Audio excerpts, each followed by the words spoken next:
Ranked #1 in innovation 10 consecutive years, Arizona State University isn't just ahead of the curve, it's creating new paths to success. Learn from notable clinical and research faculty. Online, that's a degree better. Explore programs at asuonline.asu.edu.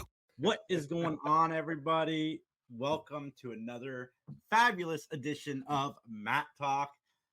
John, man, I wanted to start this off with a whole musical number. Welcome to Mattalk. We can. You ready? Me. Welcome to Mattalk. Anyway, we're recording this on Friday, and like the whole internet has gone awry. So I'm like cleaning all these fires at work. It's been a morning, John. How are you? I'm doing well. Maybe we should let the folks know why we're recording on Friday morning rather than our typical Sunday at 8 p.m., which this will air Sunday at 8 p.m. Yours truly has got another endeavor. I have the opportunity to be an extra in a indie film that is shooting this weekend in Columbus, Ohio. I'm very excited for it. The project's called Body of Walter, and two gentlemen that I've had on my podcast, the PVD Cast, they're putting it together. They're shooting this weekend, and I'm looking forward to it. So until I figure out a way to make me available at two different places at the same time, this is what we have to do.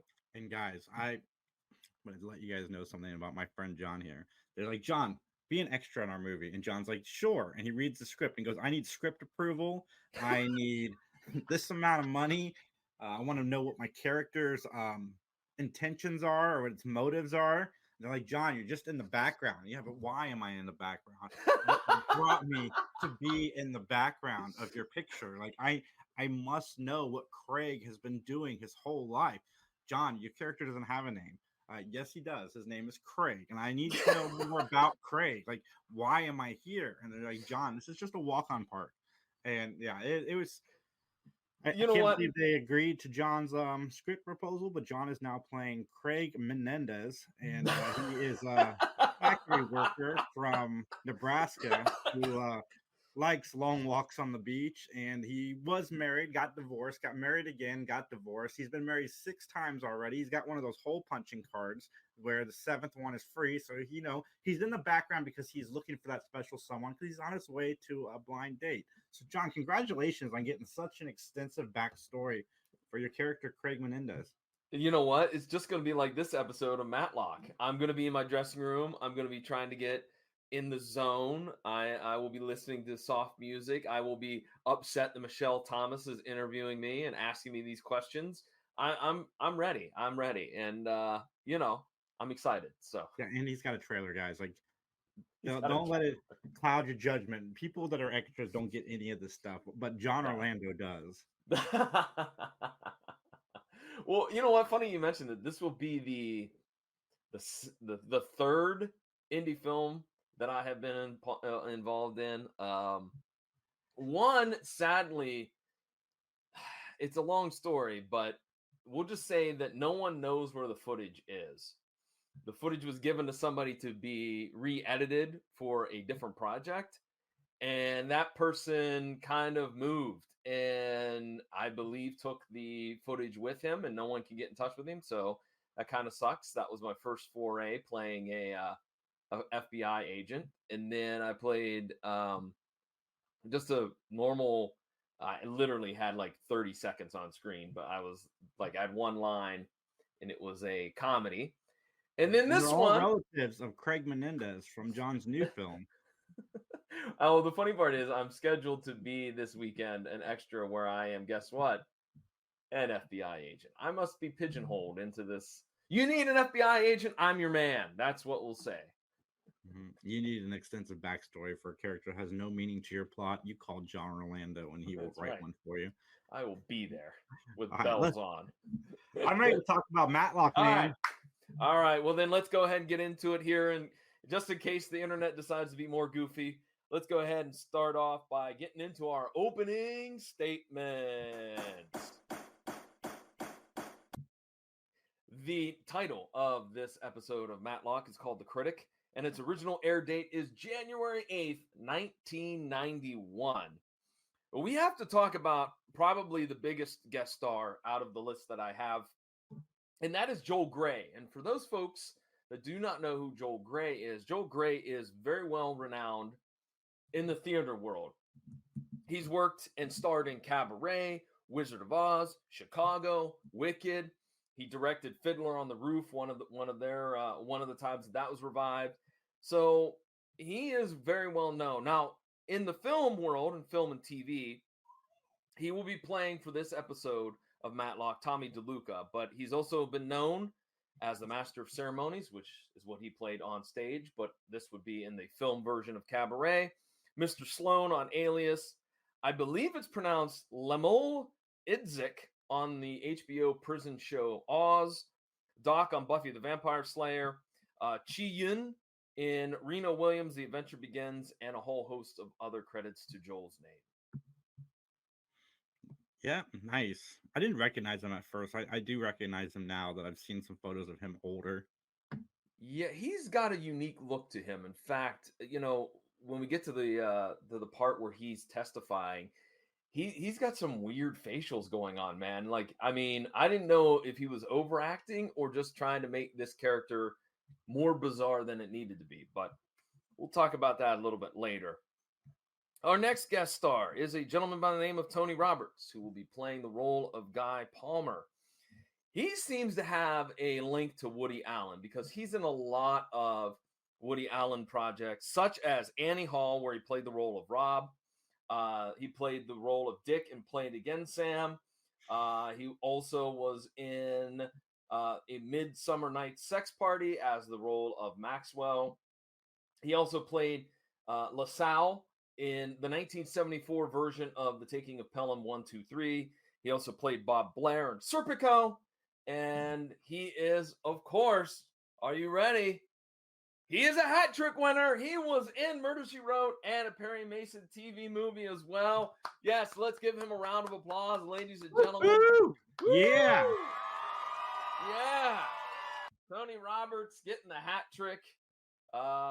He was also in the quality film Amityville 3D, and he was the narrator in the Star Wars Original Trilogy's audiobooks. So here's my question. Since he has a link to a lot of Woody Allen projects, have you seen any Woody Allen movies? I've only seen the new ones. I've seen a couple of the new ones. No, not really. And I've liked the movies. I don't like him as a person, but I've liked the movies that he has made that I've seen. So I do need to watch them eventually. I just haven't. I think I've only seen two. I saw Hannah and Her Sisters back in the 90s, which was okay. And then most recently I saw Blue Jasmine, which I really liked. And the only reason why I watched it was because Andrew Dice Clay was in it. And I'm like, what? Andrew Dice Clay in a serious role? I don't want to be that guy, but he's kind of just playing himself on stage, which, interestingly enough... I mean, I heard he did a pretty good job doing it, though. Yes, he did do a very good job in it. And, one of the things I learned about a year ago while listening to some other podcast is that Andrew Dice Clay is the nicest, most humble, he is the total antithesis of what he is on stage. Because I'm sure like me, I should say, Jason, you probably thought, oh my God, this guy, he's a holy terror off stage. But no, he is very much very kind and wouldn't say a bad word about anybody and is not racist or misogynist or anything. That Andrew Dice Clay on stage is not the same guy off stage. Yeah, no, that's a lot of people that do his kind of comedy are not like that off stage. Right, absolutely. All right, so we have a couple more to talk about here. So our next guest star is Jeffrey Blake. He will be playing the role of Sam Spelvin. You may also know him as the character Fisher in the movie Contact. There's no R in that. Contact. John Ford in Midway. He also played Wesley in Forrest Gump. He played Doc Meyer in the TV show The Man in the High Castle. He also played Nelson on Franklin and Bash. He also played Vern in Mighty Joe Young, Hound Adams on the TV show Renegade, and a whole host of other credits. Come on, man. You want to talk about Franklin and Bash. Let's hear it. Come on. I've never seen it. What? Yeah, I've never seen it. I want to. It's got Zach Morris and the dude from Garfield in it. Yeah, absolutely. It's got John. Is it Mark Paul Gosselaar or Gosseler? Yeah. Whatever. Yeah. And he was in Critters 3, which is my favorite Critters movie. It's also Critters 3 also has a very young, in his very first role, Leonardo DiCaprio. And he was also in Life Goes On. You remember that show? I do remember that show. Corky. It's the only thing I remember about that show is Corky. That's it. That's all I remember too is Corky. I remember Corky and AIDS. Like, I don't know how any of it goes together, but I remember both of those being a prevalent part of that show. Right? Am I wrong? I don't remember that. Dude, I was like 5 when the show was out. I can't back you up on that one. I don't know. I know. I literally only remember those 2 things. I think her boyfriend had it or something. I don't remember. It's been so long. Wait, I remember. Dude, you got to Google this. You can't leave this just float out there in the ether because Becca Thatcher. That was her name. I remember that. I don't remember. The only thing that I remember is the Haley Joel Osment clip from Walker, Texas Ranger, where Walker says, I have AIDS, which is like just out of nowhere and like, what? So while you're looking that up. Yeah, Chad Lowe. Yeah, his character, that he wasn't the character, the actor. His character had it on that show. Okay, I thank God, because I don't want people to think that we're being mean and like laughing at this, but it just came out of nowhere, and that's his character's name was Jesse. Yes. Okay. Jesse told Becca he was HIV positive in the second season. Like, isn't that weird that those are the only 2 things about that show I remembered until I looked it up, and the name like Becca and Jesse, it all started kind of to float back. But well, dude, you mentioned it. You were young when that show was on. I was old. I mean, I was clearly 37 at that time. I just remember that show was just like absurdly serious. Mm-hmm. And it was on ABC too. I remember that. All right, let's talk about our final. 83 episodes. Wow. All right, let's talk about our final guest star. A guy that he is the epitome of, you see him, you go, oh yeah, that guy. Tony Jay will be playing the role of John Bosley Hackett. You know him as Frollo in The Hunchback of Notre Dame. I believe that was an animated movie. Council Chief in My Stepmother is an Alien. He played Supreme Being in Time Bandits. Monsieur d'Arc in the animated Beauty and the Beast feature. He was Dr. Lipschitz in the Rugrats movie. Dougie Milford in Twin Peaks. Laszlo on the Golden Girls, and literally this guy has a ton of voiceover work for cartoons and video games. And when you hear him speak his couple of lines in this episode, you're like, oh yeah, that's a dude that would do a lot of voiceover work. He's got one of those voices filled with gravitas. Anything, Jason, on your behalf that I missed? When I saw this on IMDb, I thought his name was Tony Jaa. Like, that's not what Tony Jaa looks like. The martial arts guy. Yes, that would be awesome if he was on an episode of Matlock. He could kick some butt for sure. But yeah, quick glance, I saw Tony J, and I thought it was Tony Jaa. No, Tony J, who passed away, I think, in the mid-2000s, like 2006, I believe. Dude, this guy was like our childhood, man. Well, mine. You were born in the 60s, but I was not born in the 60s. He was in the lot 1860s. Of good cartoons. A lot of good cartoons. Tailspin. I don't remember him on Twin Peaks though, but I do know a lot of these other things that he was in. I only threw in Laszlo on the Golden Girls because he was one of the many boyfriends or dates of the ladies, and I just thought it'd be fun to throw him in there. But one appearance on the Golden Girls as Laszlo. You missed what he's most known for, John, and that is being Watson on Beethoven, the animated cartoon series. Wait, there was an animated cartoon series for Beethoven? It's on Tubi. I haven't watched it. I did not know that. About it. I've thought about it. All right, Jason, it's time. It's time, my friend, to find out if you can give an opinion, your opinion, solely your opinion, so help you. I do, John. It is time to testify.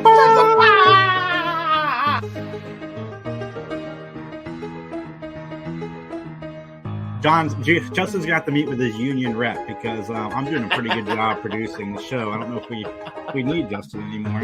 Just kidding, Justin. All right, let's talk about the plot. Ben must defend a young playwright accused of murder. So the opening scene. I love this opening scene. This right now is the bee's knees. Let me just tell you right now, it is a musical set in a courtroom based on some court case, and Ben has a little bit of tie-in as a technical advisor. Ben and Julie are in the audience, and you could tell right off the bat, Julie is not enjoying this play, is she? Julie hates it. Julie hates it. She is not a fan. But after the play, Julie gets to meet our young playwright, Sam. And so they talk about the play. And then all of a sudden, out of the corner of his eye, Sam sees John Bosley Hackett and gets worried because this guy is notorious for being a really difficult person when it comes to giving reviews to plays. I'd say that like Ebert and Siskel, they were pretty fair in their ratings, but this guy isn't. He's a shark. All right. No, He's dude, a shark. Listen, John, I'm somebody who likes everything. And yes, I totally want to see this entire play and it's full. But even I would give this play probably a negative review. What? So they should be worried about every single critic, not just this one guy. Like they should be after them all because I can't imagine it's getting a good review. Well, the little like footnote to this is that Sam says this is just a preview. We haven't opened the doors for ticket sales and we haven't opened the doors for the general public. This is just a little kind of dress rehearsal to the extreme, if you will. So my question would be, so you're changing the whole script then? So this is just so you're changing everything, right? Yeah, because that's one of the things Sam says is it's still a work in progress, and his producer is Guy, and so they're both very concerned about the fact that Hackett is there in the audience. So we go to a scene where there's some rehearsals going on, and Sally wants some pictures taken of her and Guy and Tommy, and of course Sam. So they take a few photos. And then we see, we don't see the rehearsals just yet with Tommy. We actually have Sam lamenting that he is going to go talk to Hackett and see if he can't smooth some things over, make him understand that, look, this is not a finished product. But before he goes, we see a scene where Tommy is watching rehearsals. He's up in the balcony. It's a big dance number. And it's kind of, I like how they did this. It's intercut with the murder of Beckett. So we go kind of Hackett, not Beckett, Hackett. We go back and forth from Hackett eating his breakfast and being killed to the dance rehearsal. I thought that was kind of a neat cinematography. Mm-hmm. Well, Jason, it's going to be your least favorite part of this episode. Because Tommy and Sam, they have words at rehearsal, and Sam storms off to meet Hackett, finds him in his hotel room, dead on the floor. And the maid sees, of course, Sam standing over the body with the knife in hand. Yeah, and again, guys, no blood because they didn't bleed in the early 90s. Well, here's my question, though. I like how Sam tried to convince the maid, like, oh, call the police. Like, he didn't just stand there like, and we cut to the next scene. At least they tried to, like, have him be like, oh, wait, this is a misunderstanding. But nonetheless, your pet peeve still exists in this episode. Yeah, it's been a while since I've done my pet peeve in this show. And guys, listen, if you're ever unfortunate enough to find a dead body, don't grab the weapon. Don't go near the body. Don't go in the room. If you can help it, don't go in the room. Don't grab the body. I mean, if it looks like maybe they're still breathing, then you can go and administer CPR, but definitely don't touch the weapon, okay? Don't touch the weapon. Also, too, by the way, don't leave your car doors unlocked because, well, you might find a dead body in the car. Listen, John. Yeah. I'm all for it. Look, I am pro locking your car doors. That's me. And I'm still going to stand by that. In fact, if you're sitting out there and you're like, yeah, John, you tell him, why don't you drop us a line? And Jason, where can they drop us a line at? You guys can email us anytime at benmattalk@gmail.com. That's right. You can be like Liz, who last episode talked about how much she enjoyed The Broker. And we appreciate Liz's comments as well as everyone's comments, either through email or on the Facebook page, which, of course, is at Mattalk Podcast. So let's go to police headquarters. Sam is being interviewed by Ben. And basically everyone knew about Sam meeting with Hackett. But Sam says, look, I can't pay $100,000 for you to defend me, Ben, even though you've known me since I was yay high. I can't do it. But what I can do is this. If you end up representing me and the play is a success, I'll double your money, $200K. Now, this doesn't sound like a very good endeavor, does it? I mean, Ben knows that the play is a little bit of a dog. He says it later in the episode. So, and in fact, he even talks about it being a beached whale. Act number 1 is a beached whale. Act number 2 is a beached whale. So why even do this facade that he's possibly going to come into a windfall with this play? Sam, of course, being. Mm-hmm. So, you know what, fans out there, if we end up coming into a windfall with this podcast, we'll continue doing it. We're going to probably continue doing it anyway, guys. It will help incentivize John for my future plans of Murder TV and Colum TV. Colum Talk and Murder Talk. Or Murder She Talked. Ooh. Murder She That's Spoke. stolen right now. You better get that copyrighted. That's stolen Murder right now. She Spoke. Trademark. Mattalk LLC. All right, Julie and Ben.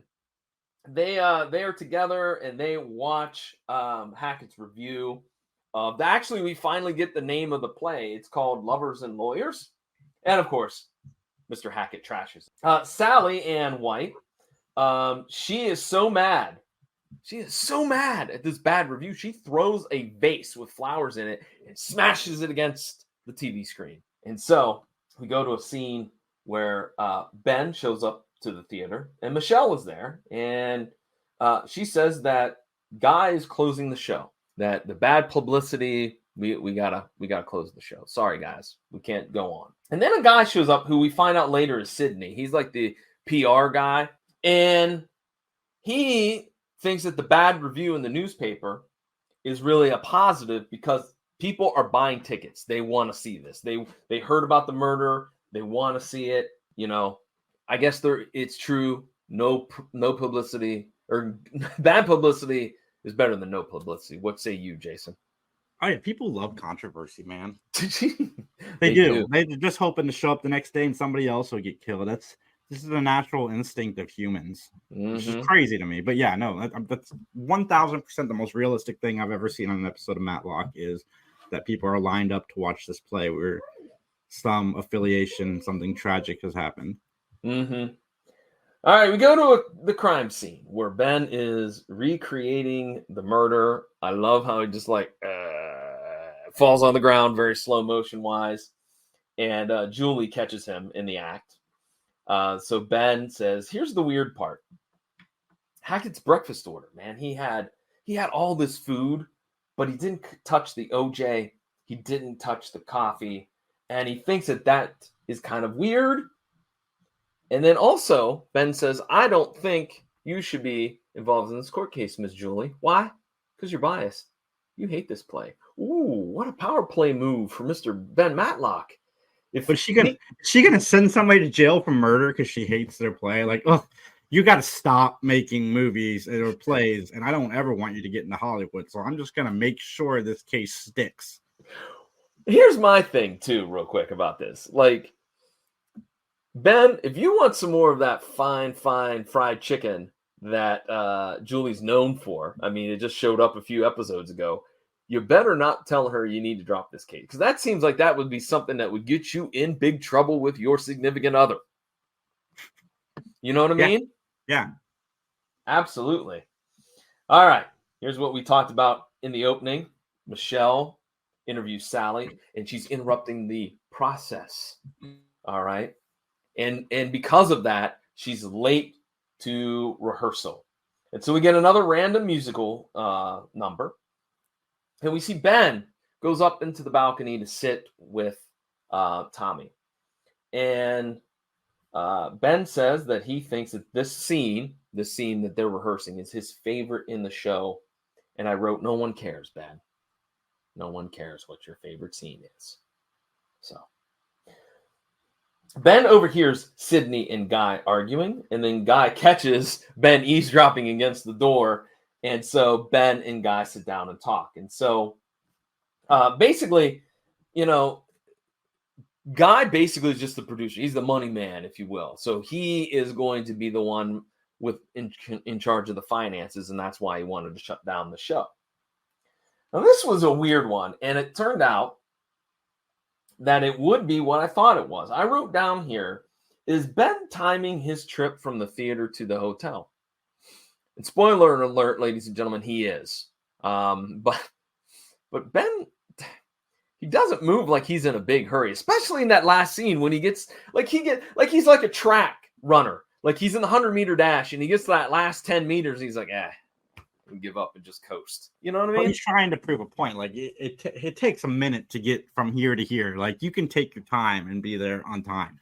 And true. I forgot to mention this earlier. There's no way I believe that Ben Matlock would invest any money in a play, let alone a musical, because he's not coming off of money on a not for sure thing. No. You are correct on that. Absolutely. Well, while Ben is in the hotel, he runs into Sydney, and basically Sydney got fired by Guy. And so Ben says, hey, I want to talk to you. Let's go have some coffee. Well, what do you know? You need somebody undercover. You know who to turn to.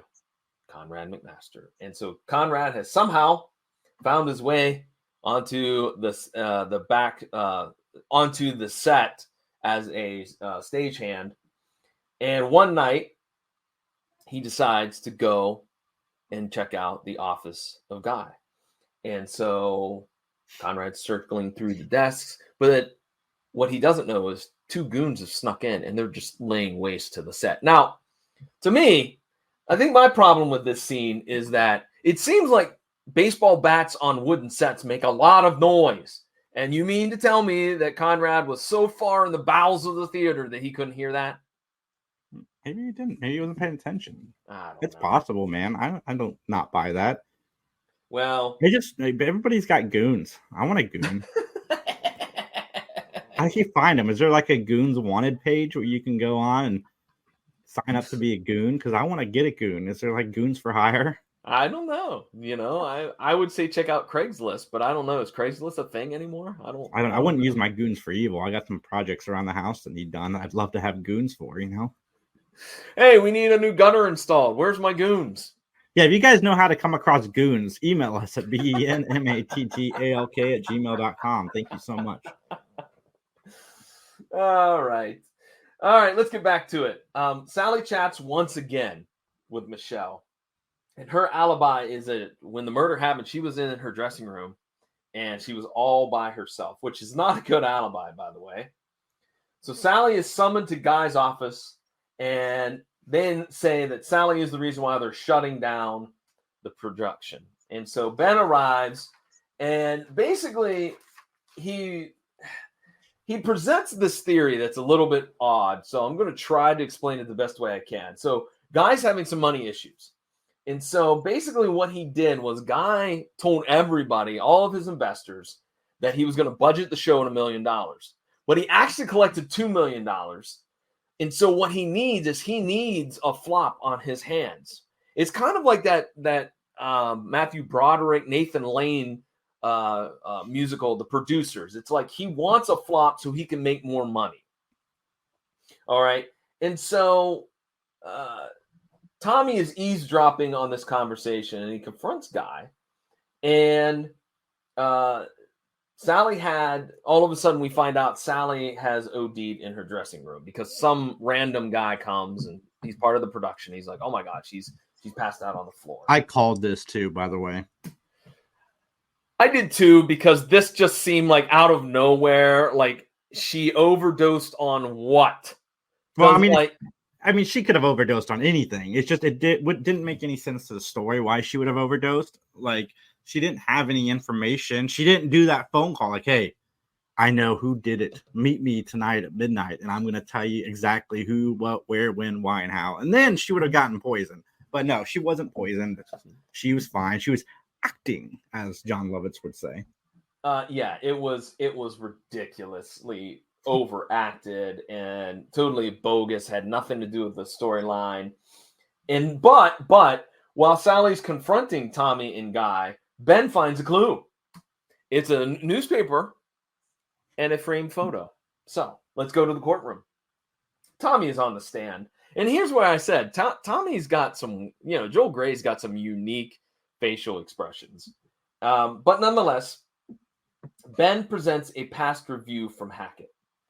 And it's a bad review of this play that starred Tommy's wife. All right. And so this is so devastating to her that she leaves Tommy. She departs for, I believe, Europe. First of all, I think you got to have really thin skin if you get one jackass who dislikes your performance and that wrecks your life for the rest of it. I mean, I think that's comments are no joke. Because, for example, and I hope Justin doesn't get mad at me saying this, when Three Geeks gets comments, Max and I, we find them hilarious. Like, they don't bother us at all, but they do get to Justin sometimes. And it's just one of those things, man. You can't let the comment section get to you, because the people that are going to sit down and write a comment are pretty much the ones that are the negatives. It's not people that love your stuff are not really going to comment. They might hit like. No, it's the ones that want to go out of their way to ruin your day are going to leave that comment. Mm-hmm. Just think, this is before social media. This is like 30 years before social media. So, I mean, I hate to tell Tommy DeLuca's wife, but it only gets worse. It only gets worse. Yeah. I will say this right now. There's a shot of Julie in her green dress with some extreme shoulder pads. That's right. I haven't ragged on shoulder pads in the 90s in women's fashions for a while. It's back. My God, like she looked like she looked like she was a Robotech, like robot. That's what she looked like. That they were out to here, folks. They were out to here. To comment on the shoulder pads on the last episode we did, because they also were pretty prevalent in Michelle's attire. Oh, yeah. So Tommy's alibi is that he was watching rehearsals, and he mentioned about this guy named Willie. And I got to be honest with you, I don't really know what Willie does. I think he's the lighting guy, because they threw out a vocabulary term that I couldn't figure out what the heck it was. I couldn't Google it because I didn't know exactly where to begin. But Ben says, whoa. If you're doing rehearsals, Willie's job is to focus on what's going on at rehearsal. So he could very well have ignored the fact that you left. And in fact, Ben presents the fact that, hey, you can easily walk from the theater over to the hotel in X amount of minutes and still be back in time for the dance rehearsal to be done. Well, Tommy denies all this. He's like, no. So then Ben says, hey, let me ask you about breakfast. And everybody's like, whoa, breakfast. And so the breakfast menu is brought into the courtroom as evidence. And then we find out Tommy wears a toupee, which I want to know, did Joel Gray really wear a toupee, or is this just a work of fiction? Because I'm wondering that, because his hair was kind of weird, man. But I'm not saying it, Joel Gray, please don't get mad at me. I'm just saying. I just wanted to know. But basically, Ben's theory is Hackett fights. All right, he fights with Tommy DeLuca, and basically his toupee falls off because Hackett grabs a handful of hair of it, and so Tommy has to swap out his toupee because he has 3 toupees. One showing that he got a haircut so he can deceive everybody. A second one, it's kind of medium length so he can deceive everybody. And then one that's super long. So in 20 minutes, he got a haircut because he put on the wrong toupee. And so one of those particular photos that he took from the office shows Tommy with short hair. And it's like, did you go get a haircut? So basically, I mean, it was very minuscule too, the difference, everybody. Like, yeah, I mean, this is flaky if you ask me. Only Matlock is going to find it, which is why he's as good as he is. Let's be honest. So basically, Tommy took the one toupee that was ripped off that has food particles in it and took it to a wig maker in the ATL who's going to fix and clean up the toupee. In fact, breakfast food was found in the toupee. And then at the end of this questioning, Ben whispers to Tommy, I kind of liked your play. Sorry, for those that didn't hear that, Ben said, I kind of liked your play. The charges against Sam are dropped. Ben asked Sam to cut out the jokes in the play if you're going to rewrite the script, especially the ones that are derogatory towards lawyers.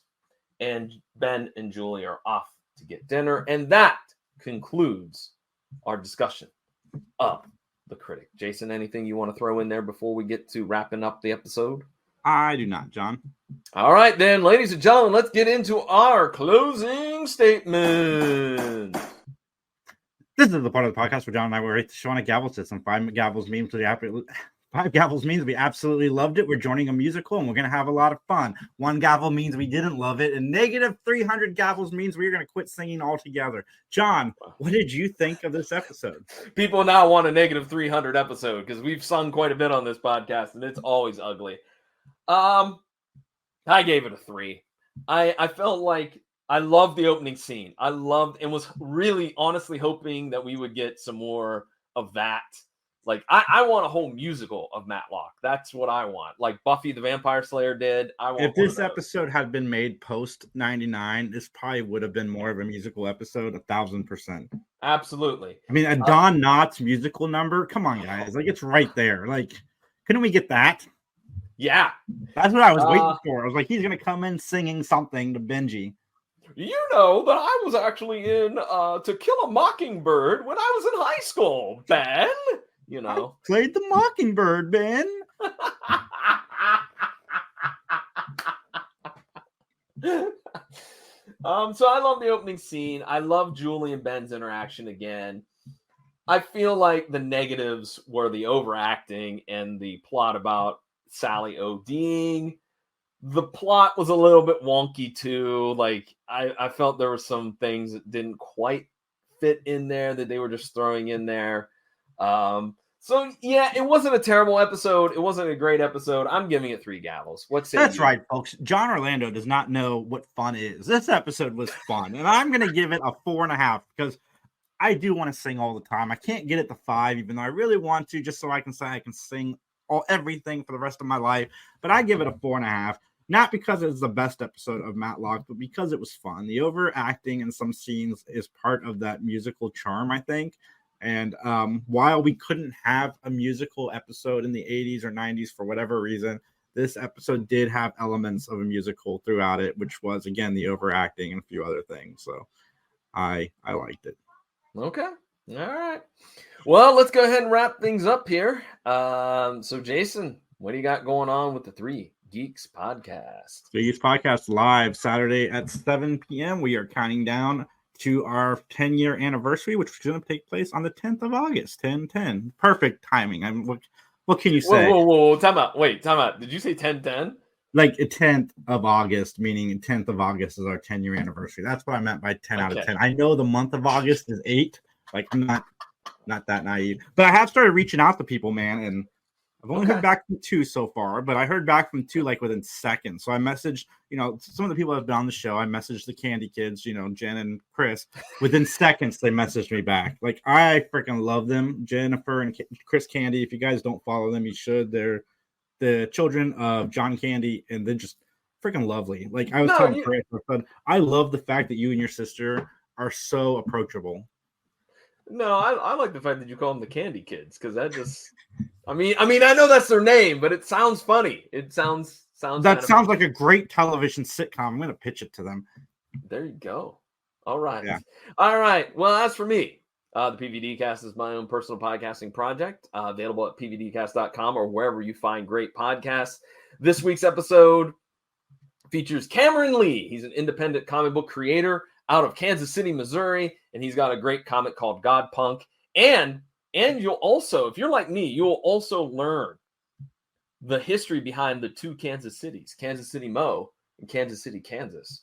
Yeah, that's right. Cameron dropped some knowledge on you. So there you go. Check it out again at pvdcast.com or wherever you find podcasts. Well, guys, I wasn't done plugging. I also want to mention that I dropped my Beetlejuice trailer number 2 reaction on our YouTube and all of our social medias at 3 Geeks Podcast, and the Alien Romulus trailer reaction. Both of those movies look amazing. I can't wait. Horror is back in the Alien franchise. Fede Alvarez is directing it. If you're into the original Alien, I think you're going to love the new one. And then Beetlejuice. I was already in. Beetlejuice 2 somehow made me more excited. So I can't wait. I'm sure I might be setting myself up for disappointment on the latter because Tim Burton's either awesome or not. And for me, he's more not than awesome. So we'll see. Okay. All right. Well, let's get on out of here, shall we? Yep. And as they say in court, nothing further.